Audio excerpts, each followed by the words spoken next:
Iliopsoas, it's such a big player, right? The soul of the body. It's in the core of our body, and it is the only muscle that connects your leg to your spine. It attaches at the top, backside of the thigh bone in the hip joint, comes up and attaches to all 5 lumbar vertebrae, even the 12th thoracic vertebrae. We have a right iliopsoas and a left iliopsoas. So that means if there's a right-left difference in length or strength, it can, because of its attachments at all 5 to 6 levels of the lower spine, it can create rotation and side bending of the spine. So big player. It's also a huge contributor to FAI, femoral acetabular impingement, anterior hip pain, groin pain. It can even adhere, bind to the small intestine and colon and create irritation through the front hip and spine.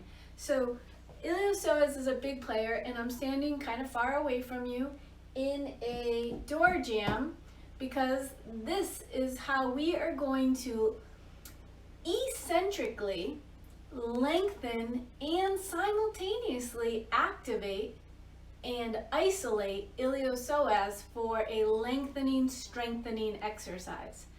We need enough hip extension when we're walking, about 20 degrees, in order not to jam up our lumbar facet joints, in order for our knee and our hip to work properly and to protect our spine. We have to have enough hip extension, which is the thigh moving back when you walk. So iliopsoas happens to be a culprit in preventing enough hip extension to activate the glutes, to protect your back, to protect your knee and feet. So I hope that makes sense, but remember in other videos, the glutes are your power. They are your protector. They are your propeller. They help you move. And in order for those to work, you have to have enough length in that iliopsoas. Also, we need enough length and strength in iliopsoas so that it doesn't overly bind the lumbar spine and try to do the job of lumbar stabilization. So that's your why we're doing this very important door jamb hip flexor / psoas stretch. Okay, so I've got it set up. I'm pretty far away so you can see my feet, because what I need you to do is start in front of a door. Don't stand in it. Give a little space, okay? And your feet need to be hip width apart and parallel. The side that we're going to stretch, lengthen, strengthen, I want you to take that side, so in this case it'll be my right side, and just slightly toe in. So you're bringing your foot slightly toed in, which is going to wind up, and it's already putting that psoas tendon on a bit of a stretch. So I forgot one thing. Before you do that, re-straighten your feet. Okay, look down. Your feet are hip width apart and parallel, and I need you to find an imaginary point exactly in the middle of those feet. So mine's here. And then we're going to draw out an imaginary line in front of us, which we're going to step on in a minute. So now I've got my feet. I found the bones in the front of my pelvis. If you're not sure how to do this, this has been done in other exercises, but I'll remind you because this is the long version. So you take the outside of your hands, put it on the bumps in the front of the pelvis, point down and go, okay, my feet should be that wide apart, which is about shoulder width, hip width, and facing forward. Now you find the place, the line right between the dot, right between those 2 feet. Great. Draw out an imaginary line from that spot. Now toe in slightly, don't go too far, okay? If you have any discomfort in your knee or hip or back, you went way too far. So it's just a slight toe in. of the foot we're going to stretch. Why don't you do it with me, and it can be the right leg. Now, I'm going to put my hands on the door jamb. This is very important. The reason why we're way in this hallway is because I need you to have a door jamb for stability. I want you to hold on even if you don't think you need to. We are trying to get proprioceptive permission to lengthen the psoas. We're going to take away the balance challenge by holding on. Don't hold on up here because you're going to get a pec stretch at the same time. And let's just do one thing at a time right now. So you're going to hold on low. Okay, so you're holding on to the front of the door jamb. You've toed in your right foot. You have your imaginary line between your 2 feet. And you're going to take a comfortable step out on that imaginary line.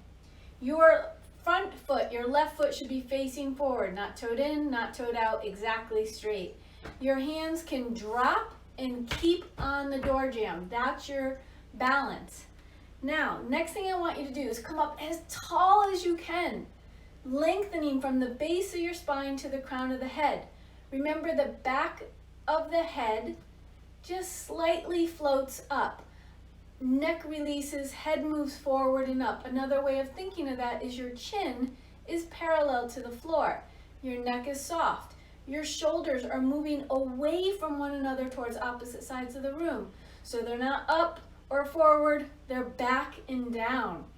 Now, I want you to put a little extra weight on your back leg.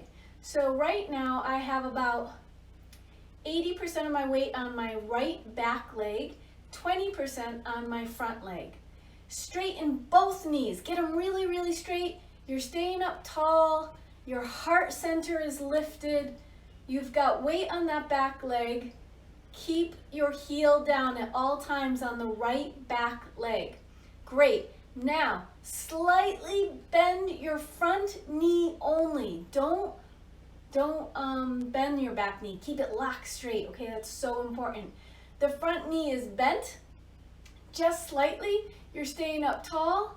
And now, from your headlights, the front of those bumps in the front of the pelvis, from your belt line, if you will, okay? Don't let your back arch, but just start to glide forward on that bent knee, keeping weight on the back leg, okay? So now I feel already a pretty incredible stretch because I'm a little tight today on my front thigh, kind of in the groin area, a little below top of my thigh. Some of you are gonna feel this. I'm gonna keep stretching while I talk to you. Some of you will feel it a little bit lower, which is the quads, because we are lengthening the quadricep as well as iliopsoas.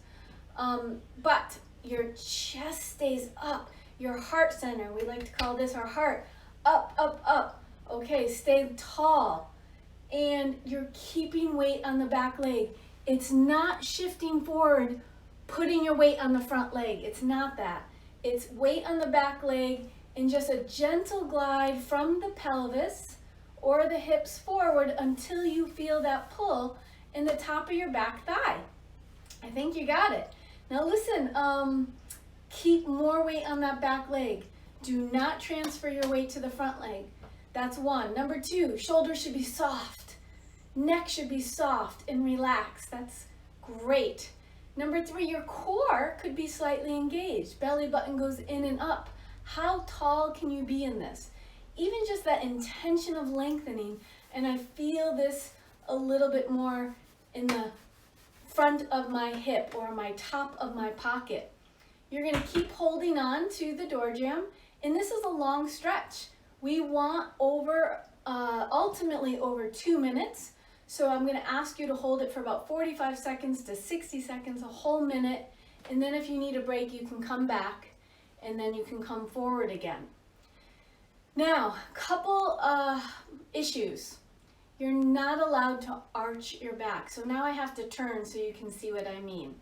So in this exercise, let's imagine I'm holding on like this. I'll just move this hand here so you can see my low back.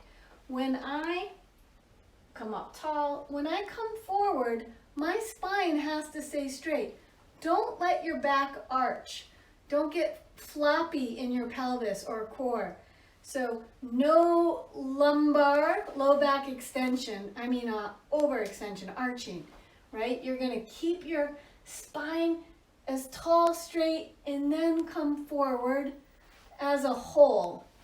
So that's really important that you don't you don't do this. You're not just throwing your pelvis forward, which actually compresses the low back. That actually aggravates my low back. So you're not doing this, you're coming as a whole. Can you see the difference? Now, we want to be 2 minutes minimum, ultimately. You can even break it into 30-second intervals if you need to. So let's say 4 reps of 30 on one side. Even if you got 90 seconds, I'd be thrilled.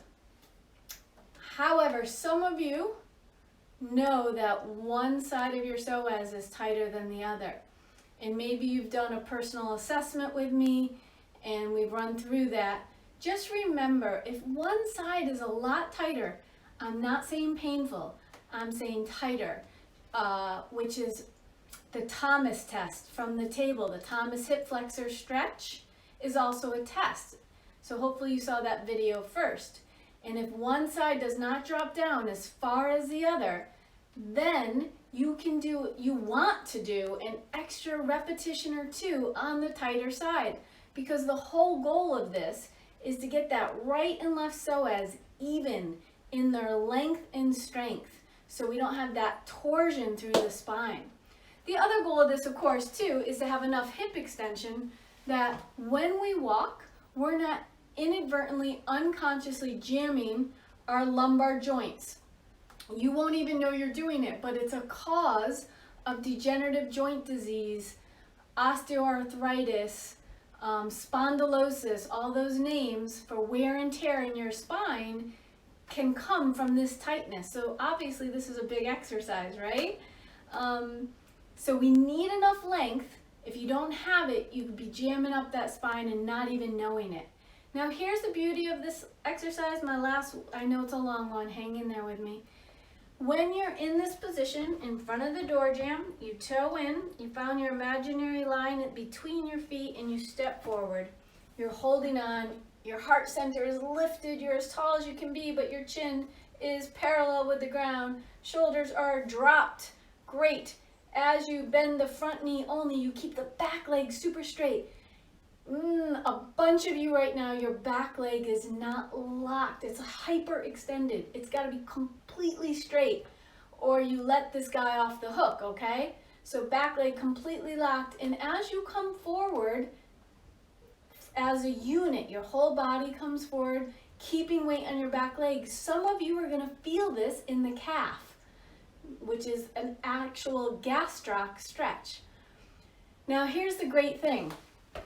If you got both the calf stretch and the front hip, I'm like doing the happy dance, because both of those are the two number one culprits of jamming up and degenerating and wear and tear on that spine. So if your gastroc is tight, the back of your calf, that equally limits the amount of motion we can have, and we jam up the spine. So that's on another video, but we're getting, 2 bangs for our buck. We are getting the calf and the front hip.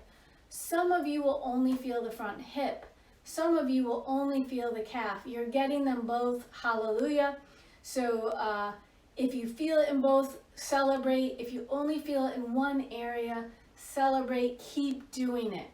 So it's a long stretch, and trying to think, I know I have more, but this video is going to have a couple versions, right? Because you got to listen to all this ramble for one time, and then you can go to the quicker version, which is soon coming. All right, good luck.